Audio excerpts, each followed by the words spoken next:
Listo, muchachos, vamos a continuar. Una disculpa, no se me fue el reloj. No vi que estábamos ya sobre el final de la sesión pasada.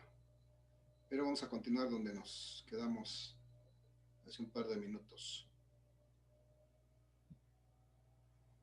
Entonces estábamos hablando del peso de los cuerpos, muchachos, y vamos a ver un par de ejercicios, cómo podemos determinar el peso de un cuerpo. Y vamos a suponer que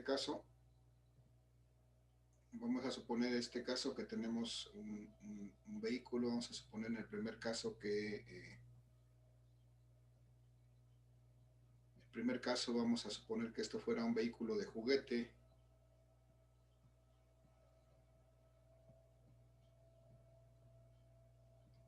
Vamos a suponer que tengo este vehículo de juguete, muchachos.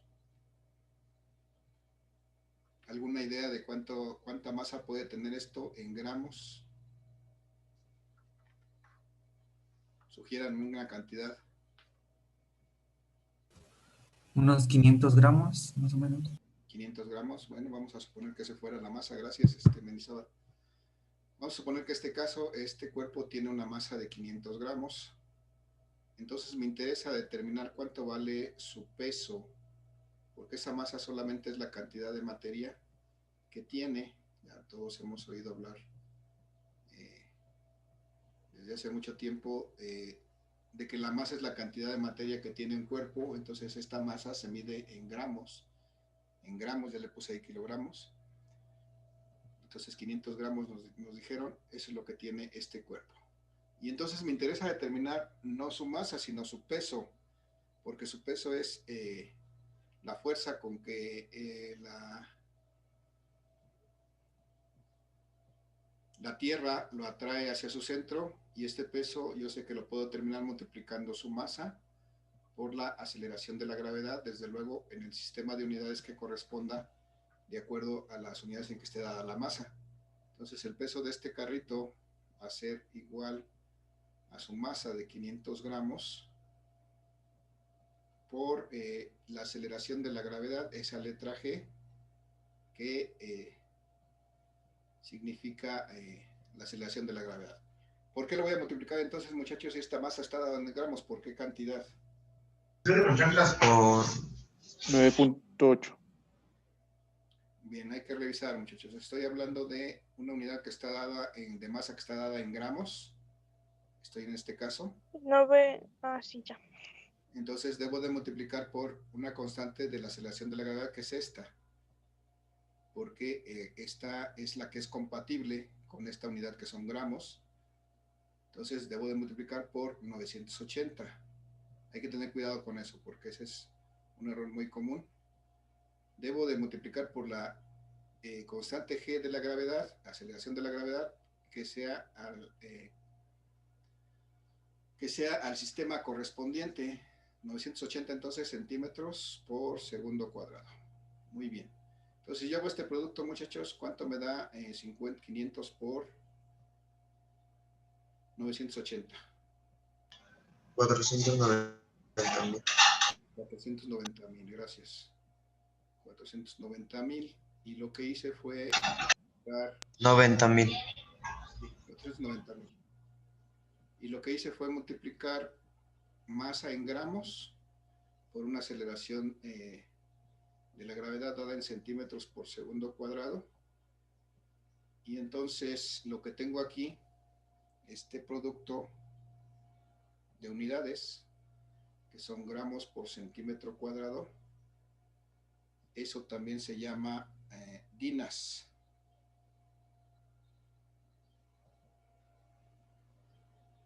Todo ese conjunto también se llama dinas. Entonces puedo decir que el peso de este cuerpo es de 490,000 dinas.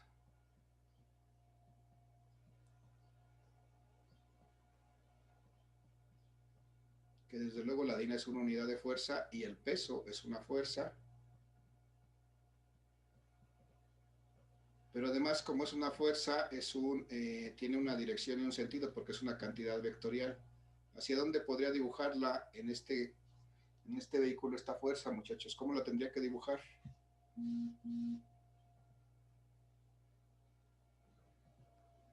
¿Alguna idea?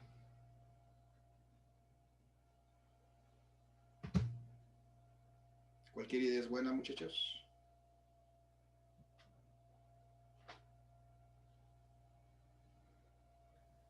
¿Hacia dónde apunta el peso de un cuerpo, muchachos? Hacia abajo. Y hacia abajo, verticalmente hacia abajo. Siempre lo voy a dibujar de esta manera. Verticalmente hacia abajo y lo voy a representar con esta letra W.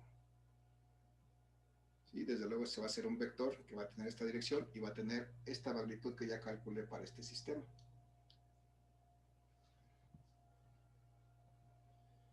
Bien, gracias. Entonces, en el segundo caso, muchachos, vamos a suponer que este vehículo no es un vehículo de juguete como este que les mostré, sino es un vehículo de veras.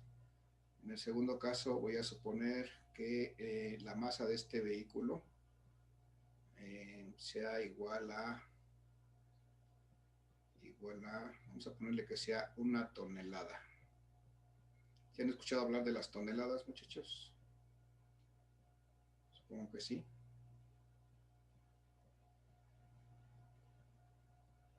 Este vehículo es un vehículo real y tiene una masa de 1 tonelada. Y mi interés es determinar cuánto vale su peso. Sé que su masa es de 1 tonelada, pero necesito determinar su peso. Entonces, para eso voy a utilizar y a recordar que el peso de cualquier cuerpo lo puedo determinar multiplicando su masa por la aceleración de la gravedad en el sistema correspondiente. Y entonces, en este caso, muchachos, 1 tonelada es una forma de agrupar cierta cantidad de materia, pero no es una unidad útil para cálculos en física. Entonces, yo tengo que expresar mi masa o en kilogramos, o en gramos, o en libras. Entonces, si quisiera expresar esta tonelada en kilogramos, muchachos, ¿cuánto tendría que escribir? 1000 kilogramos. 1000 kilogramos. Bien, Valeria, gracias. Eso es lo que vale efectivamente 1 tonelada. 1 tonelada son 1000 kilogramos. Entonces, ese es el valor que yo debo usar. No puedo usar directamente la tonelada, tengo que usar su equivalente en kilogramos o en gramos si fuera el caso. Y en este caso, 1 tonelada es 1000 kilogramos. Son ceros, no, aunque parezcan otra cosa, son ceros. 1000 kilogramos. Entonces, ese es el valor que voy a utilizar aquí para poder calcular el peso de este cuerpo. 1000 kilogramos, que es su masa. Y entonces eso lo voy a multiplicar por la aceleración de la gravedad en una unidad que sea compatible con esta unidad en la que estoy expresando la masa. Ahora díganme, ¿por qué unidad la voy a multiplicar? ¿Por qué constante de la gravedad la voy a multiplicar? 9.8. Bien, ahora sí es 9.8 porque ahí a eso corresponden las unidades de masa en kilogramos, a 9.8 metros por segundo cuadrado.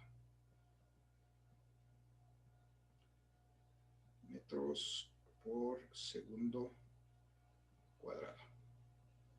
Y entonces,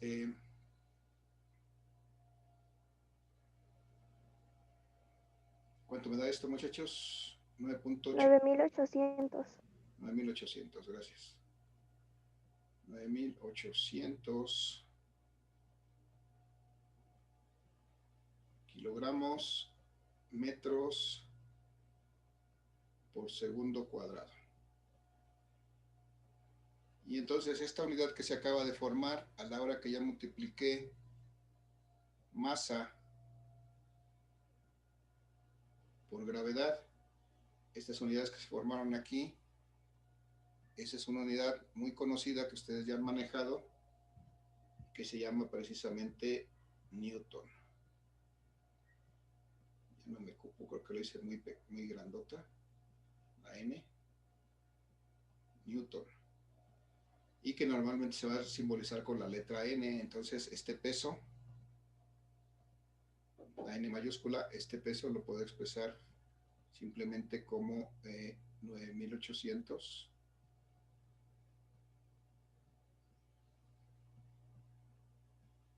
newtons. Y su representación gráfica pues será esta misma que ya tenemos aquí. Lo único que cambian son sus unidades. Este peso para el segundo caso, este peso será de 9.800 newtons, tomando en cuenta que este carro tiene una masa de 1 tonelada, es decir, de 1.000 kilogramos. Y bueno, de esa manera, muchachos, voy a poder calcular el peso de cualquier cuerpo independientemente de el sistema de unidades en que esté expresada su masa. Solamente debo de utilizar las unidades adecuadas para en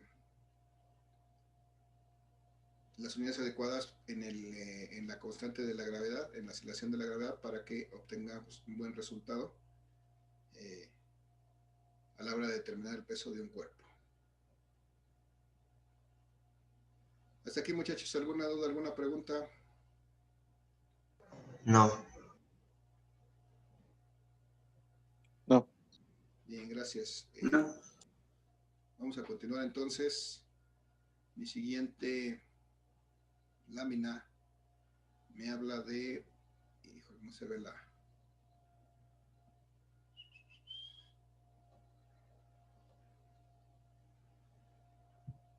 Voy a dejar de compartir. Aquí tengo una lámina que no alcanzo a ver. Voy a ver qué pasó con ella. Permítanme un instante. Voy a revisar esta presentación porque no se visualiza.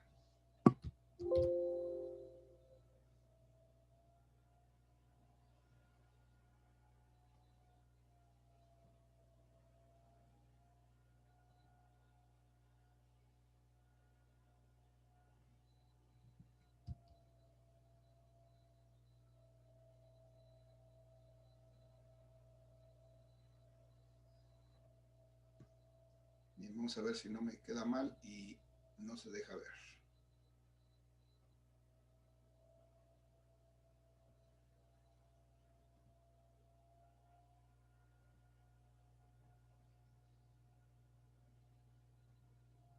Bien, este es el siguiente punto que vamos a revisar, muchachos. Lo que es un diagrama de cuerpo libre. Y este concepto me dice que un diagrama de cuerpo libre es un esquema que hago de un objeto, de un cuerpo, en el cual se quitan los objetos que están a su alrededor y solamente se muestran en ese esquema las fuerzas que actúan sobre ese cuerpo. Entonces, tengo, por ejemplo, este vehículo rojo. Si yo de alguna manera lo tomara y lo colocara, no sé, tal vez lo esté levantando con una grúa, entonces le voy a colocar algo que lo esté sosteniendo por medio de un cable. Si de alguna manera yo amarro este cuerpo y lo sostengo por medio de un cable, entonces yo les preguntaría, muchachos, ¿cuántas fuerzas están aplicadas en este momento sobre este vehículo? ¿Alguien me puede decir? ¿Alguien las visualiza?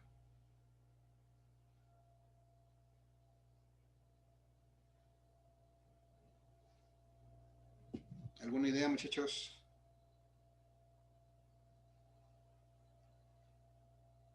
¿Cuántas fuerzas están aplicadas sobre la lagartija en este momento?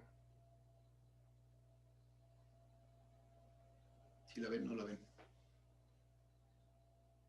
Ninguna. ¿Ya hay una opinión? ¿Alguna otra más? Ya dijeron que ninguna. ¿Cuántas están aplicadas aquí? ¿Una? Una, la del cable. Una, ok. ¿Alguna otra opinión? Ya tengo dos opiniones. Unos dicen que ninguna. Una. Dos, la de usted y la de la gravedad. Ok, dos. Muy bien. Todo se vale, muchachos. Está bien. Todas las opiniones son buenas. Pero efectivamente aquí vamos a ver que aquí tengo sobre este cuerpo que está colgando de este cable, en este caso de este hilo, esta lagartija que está aquí colgando sobre. Hay una fuerza que le está trayendo hacia la tierra, muchachos. Ese es su peso. Si yo lo suelto, este va a caer. Ya se cayó. Pero como lo estoy sosteniendo por medio de este cable, pues entonces ya no nada más hay una fuerza, hay dos. Una que le estoy aplicando por medio de este cable para mantenerlo ahí, para moverlo como a mí se me da la gana. y la otra que lo va a jalar hacia el centro de la Tierra va a hacer que este tienda a caer. Entonces, efectivamente, hay dos fuerzas sobre este cuerpo, como bien dijeron al final. Entonces, en este cuerpo debemos de identificar que tenemos dos fuerzas aplicadas. Por una parte, su peso, que decíamos su peso siempre va a apuntar hacia el centro de la Tierra. Y tenemos otra fuerza, que es la fuerza que está ejerciendo este cable, este hilo, lo que sea que lo esté sosteniendo. Como este cable va a estar tenso, esto generalmente se llama una tensión, también es otra fuerza. Y entonces tenemos efectivamente dos fuerzas aplicadas a este cuerpo. Y entonces, cuando tenemos eso, 2 o 3 o 4 o 5 o 10 fuerzas aplicadas a un cuerpo, lo que tenemos que hacer para estudiarlo y para poder resolverlo es trazar un diagrama de cuerpo libre. Y entonces me dice aquí que este diagrama es un objeto, es un esquema de un objeto, un cuerpo que despojo de los objetos que lo rodean y muestra todas las fuerzas que actúan sobre el cuerpo. Entonces, si yo quisiera representar un diagrama de cuerpo libre de este carro sostenido por esta cuerda, sujeto a estas dos fuerzas, que es la tensión de la cuerda y el peso de este cuerpo, lo que tengo que hacer al trazar un diagrama de cuerpo libre es redibujarlo, en principio sobre un sistema de referencia, un eje cartesiano, sí, pero son derechas, son rectas.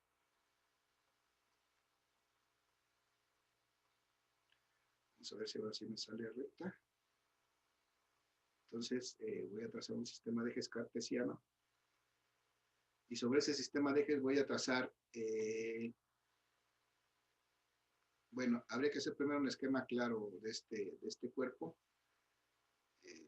Ese esquema simplemente voy a sustituir este cuerpo por algún cuerpo de forma redonda, rectangular es igual, y voy a marcar sus fuerzas. Tengo aquí la fuerza de la tensión y tengo aquí la fuerza del peso. Y luego voy a trasladar esto. Aquí ya tengo todas las fuerzas que actúan sobre este cuerpo. Bueno, vamos a revisar qué me dicen las condiciones para trazar un diagrama de cuerpo libre. Tengo que hacer un esquema claro. Ya lo hice un esquema claro. Sustituye este cuerpo como tal por un simple cuadrito. Incluso lo pude haber sustituido por un simple punto. Y representé aquí ya todas las fuerzas que actúan sobre él, que es lo que me dice en este segundo punto. Si hay varios cuerpos, me dice, debo de hacer un diagrama de cuerpo libre por cada uno de estos cuerpos. En este caso solamente tengo un cuerpo, que es este carro rojo, colgado de este cable.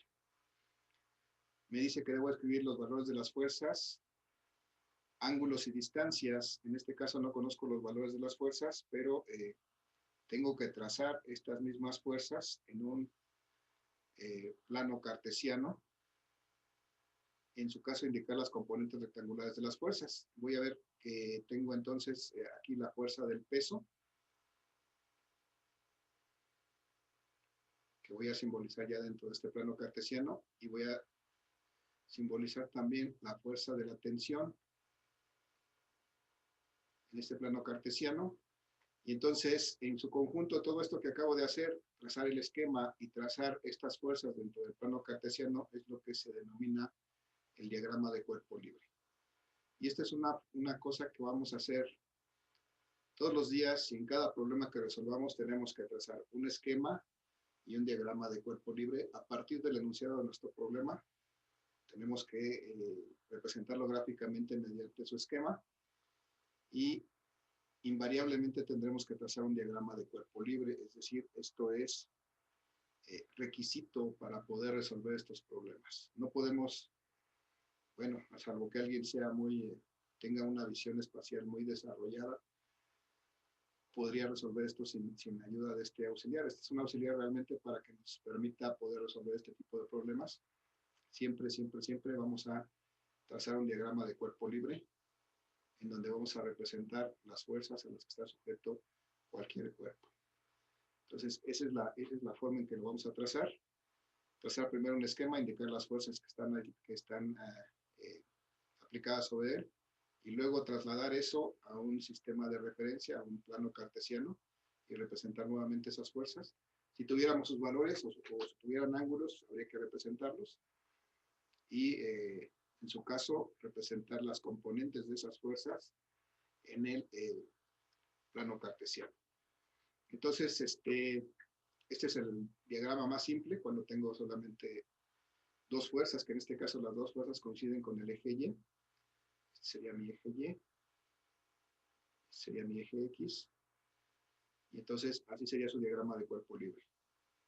Voy a ver que si tengo este cuerpo sobre un plano inclinado, este diagrama de cuerpo libre pues va a cambiar, porque las condiciones son diferentes. En este caso tengo aquí, de alguna manera, este coche está subiendo una pendiente, y entonces está formando un cierto ángulo con respecto a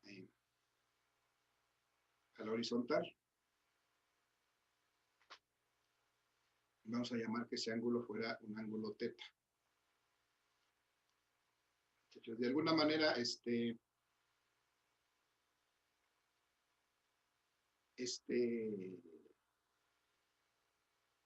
vehículo, para poderlo mantener en esa posición o para poderlo hacer que se mueva, pues yo tendría que aplicarle una fuerza necesariamente. Si yo lo dejo sobre una pendiente con esta inclinación, pues lo que va a hacer es que este vehículo se va a mover hacia abajo de manera natural. Entonces voy a aplicarle una fuerza para mantenerlo en esa posición. Por ejemplo, le voy a aplicar una fuerza aquí.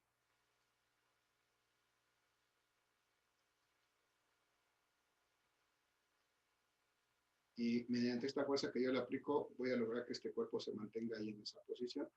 Muchachos, pregunto, ¿cuál otra fuerza está presente en este caso, en este cuerpo? Por un lado ya le apliqué una fuerza aquí. ¿Cuál otra fuerza? La de gravedad. La gravedad sí genera otra fuerza que se llama peso, ¿no? ¿Y cuál sería la dirección de esa fuerza, de ese peso?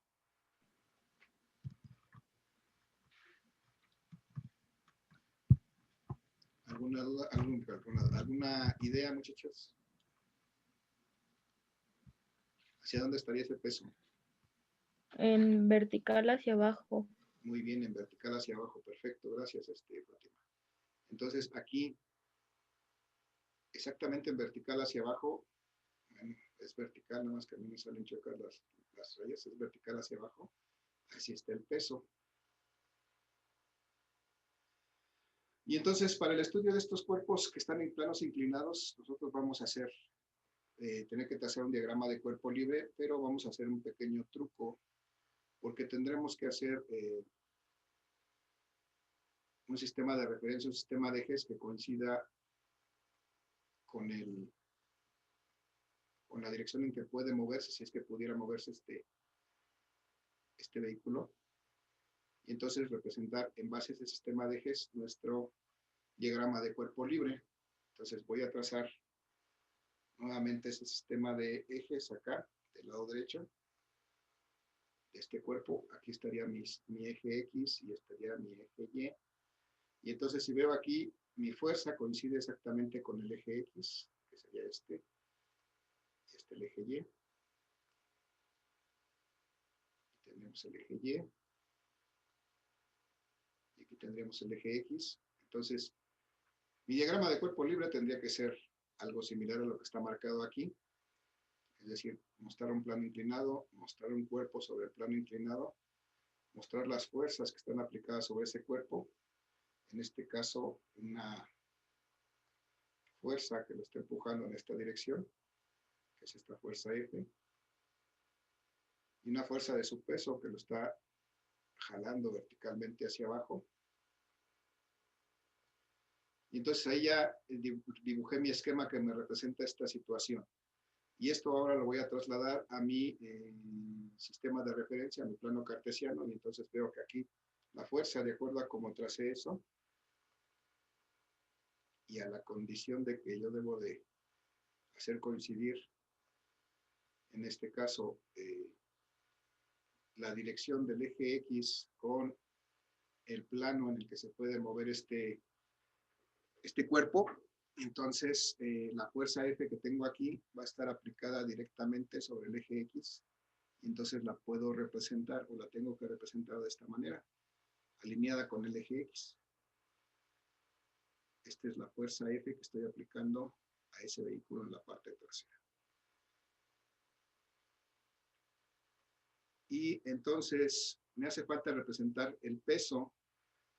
Muchachos, ¿ese peso dónde lo representaría? ¿En qué cuadrante de estos 4 que tengo aquí disponibles? ¿En qué cuadrante lo tendría que representar este peso? En menos Y.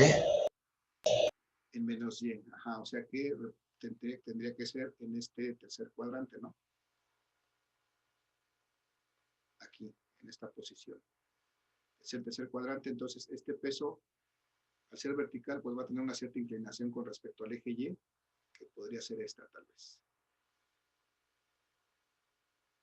Entonces aquí tendríamos el peso, esa sería su dirección. Y entonces cuando yo tengo fuerzas como esta, fuerzas que están inclinadas, voy a borrar esto para que no me meta ruido. Cuando yo tengo, en este caso, fuerzas de este tipo que son inclinadas, que ya no coinciden con los ejes, y lo que debo de hacer en mi diagrama de cuerpo libre también es trazar sus componentes, o sea, vectores que lo componen, pero que están sobre los ejes. Eso ya lo vimos, muchachos. Bueno, cada vez que lo quiero hacer mejor, se queda más feo. Entonces, cuando tengo fuerzas de ese tipo, lo que debo de hacer es proyectar mis fuerzas que tienen una inclinación diferente hacia los ejes y encontrar sus componentes. Entonces, este peso realmente, como está inclinado con respecto al sistema de referencia, este peso tiene 2 componentes. Una componente en el eje X, que es esta. Aquí tendríamos la componente del peso, pero en el eje X. Y aquí tendríamos la componente del peso, pero en el eje Y. Y entonces allí ya tenemos en este diagrama de cuerpo libre, que es lo que acabo de hacer, acabo de trazar mi diagrama de cuerpo libre, ya tengo aquí representadas todas las fuerzas que actúan sobre este objeto, en este caso sobre este cochecito, sobre un plano inclinado, y ya tengo las fuerzas, pero todas las fuerzas representadas sobre los ejes X y Y de este sistema de referencia. Entonces, eso es algo que debo de hacer siempre, invariablemente, para poder resolver un problema de los que vamos a ver en las siguientes sesiones, en este caso de problemas de estática, de equilibrio estático. Muy bien, muchachos, hasta aquí alguna pregunta, alguna duda de esto que acabamos de realizar. Es importante porque lo van a tener que hacer ustedes en lo sucesivo. ¿Alguna duda, alguna pregunta? No. Gracias, Salvador. Vamos entonces al siguiente punto. Estamos casi por terminar la sesión. Ya nada más vamos a ver esta parte que me interesa para darle entrada a este tema, lo que se llama equilibrio del cuerpo rígido. O sea, ya hablamos de un cuerpo rígido, ya hablamos de lo que es equilibrio, habíamos visto que hay equilibrio estático, dinámico, ya vimos lo que es un cuerpo rígido. Y entonces, cuando yo quiero lograr el equilibrio de un cuerpo rígido, requiero que se cumplan 2 condiciones. Por un lado, que haya un equilibrio de rotación, es decir, que el cuerpo no gire o gire de manera regular, siempre a la misma velocidad. O por otro lado, requiero que el cuerpo no se traslade, es decir, que no se mueva horizontal, ni verticalmente, ni siquiera en diagonal, en cualquier dirección, que no se mueva, que esté completamente fijo. Eso se llama equilibrio de traslación. Entonces, nos vamos a centrar en esta parte del curso, después vamos a regresar a la parte del equilibrio de rotación, pero en esta parte del curso nos vamos a centrar en el equilibrio de traslación. Es decir, mi interés es que este cuerpo esté equilibrado, tenga equilibrio de traslación, que no se mueva ni a la derecha, ni a la izquierda, ni arriba, ni abajo, ni en cualquier dirección diagonal, que esté exactamente quietecito, detenido en este punto. Esto es lo que se llama equilibrio de traslación. Y para eso se debe de cumplir una condición que está indicada aquí. Este equilibrio de traslación requiere que la suma de las fuerzas que se aplican a ese cuerpo sea igual a 0. Ese es lo que se denomina el equilibrio de traslación. Matemáticamente este equilibrio de traslación se simboliza de esta manera. La suma de fuerzas aplicada al cuerpo es igual a 0. Pero estas fuerzas, cualquier cuerpo puede tener fuerzas aplicadas en dirección horizontal o en dirección vertical. Y entonces yo puedo separar esta condición de que la suma de fuerzas sea igual a 0 en dos condiciones que son complementarias. Por un lado puedo decir que la suma de fuerzas en X, o sea, las fuerzas que se aplican horizontalmente, sea igual a 0. Pero además que las fuerzas que se aplican en Y también debe ser igual a 0. Entonces, cuando todas las fuerzas que se aplican en X y todas las fuerzas que se aplican en Y suman 0, entonces logro que este cuerpo esté estático, que no se mueva, que no se desplace en ninguna dirección. Y a ese conjunto de estas dos condiciones yo le voy a llamar la primera condición de equilibrio. Este conjunto, la suma de fuerzas igual a 0 o la suma de fuerzas en X igual a 0 y la suma de fuerzas en Y igual a 0, esto es lo que se llama la primera condición de equilibrio, que es para un equilibrio de traslación. Y entonces lo que tengo aquí abajo simbolizado es un ejemplo. Tengo aquí un cuerpo, cualquiera representado por un simple rectángulo, y veo que aquí se están aplicando muchas fuerzas. Por ejemplo, tengo aquí una fuerza horizontal que es la fuerza 1, aquí tengo una fuerza 2 que es una fuerza vertical hacia abajo, tengo una fuerza 3 que es una fuerza vertical hacia arriba, tengo una fuerza 4 que es una fuerza horizontal hacia la izquierda, y tengo una fuerza 5 que tiene una inclinación con respecto a los ejes X y Y, que si yo veo realmente tiene dos componentes esta fuerza 5, tiene una componente en el eje X hacia la izquierda, que es la fuerza 5X, y una componente en el eje Y, que es hacia abajo, perdón, que es la fuerza 5 en el eje Y, y entonces esta fuerza 5 está realmente formada por estas dos componentes. Entonces me dice mi equilibrio, mi primera condición de equilibrio me dice que la suma de fuerzas en X debe ser igual a 0. Identifico cuáles son las fuerzas, la suma de las fuerzas que tengo en X es esta y esta. Estas tres fuerzas son las únicas que tengo sobre el eje X, las únicas que son horizontales. Y entonces mi primera condición del equilibrio me dice que la suma de fuerzas en X debe ser igual a 0. Entonces esta suma de fuerzas, la fuerza 1 más la fuerza 4 más la fuerza 5X, que es la componente de la fuerza 5 en el eje X, si yo la sumo debe de ser igual a 0. Y de esta forma me aseguro que este cuerpo no se va a mover horizontalmente ni a la derecha ni a la izquierda. Por otra parte, me dice que la suma de fuerzas en Y, que es la fuerza 2, que es esta, la fuerza 3, que es esta que está aquí abajo, y la fuerza 5Y, que es esta componente de la fuerza 5, pero está aplicada en el eje Y hacia abajo. Entonces, si yo la sumo, esta fuerza 2 más esta fuerza 3 más esta componente de la fuerza 5 en el eje Y debe ser igual a 0. Y eso me asegura que este cuerpo, este objeto, no se va a mover ni en dirección vertical, ni arriba ni hacia abajo. Entonces, ya no se puede mover ni a la derecha ni a la izquierda, ni arriba ni hacia abajo. Entonces, con eso aseguro que este cuerpo va a quedar estático, va a estar en esa posición. Va a estar en esa posición y va a mantener un equilibrio estático, es decir, va a permanecer sin movimiento. Esa es la primera parte que nos interesa, muchachos. Entonces, este va a ser la piedra angular o la condición más importante que vamos a tener que recordar en lo sucesivo para resolver estos problemas. De aquí vamos a partir de esta condición para ver qué pasa cuando este cuerpo, por ejemplo, en este caso este vehículo, está sostenido verticalmente por alguna cuerda, cosa que ya vimos allá.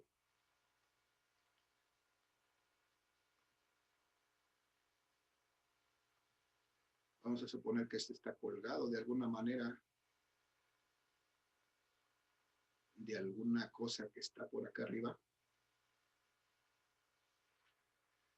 Y entonces vamos a determinar por ejemplo, nuevamente aquí pregunto, muchachos, ¿cuántas fuerzas están aplicadas sobre este cuerpo? 2. 2, ¿sí? ¿Cuál es una?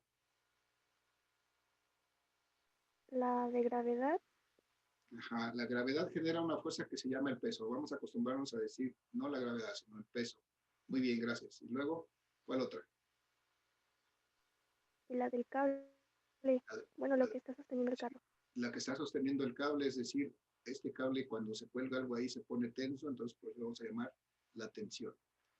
Y entonces, si yo aplico esta primera condición de equilibrio, en este caso, mi primera condición de equilibrio me dice que la suma de fuerzas debe ser igual a 0.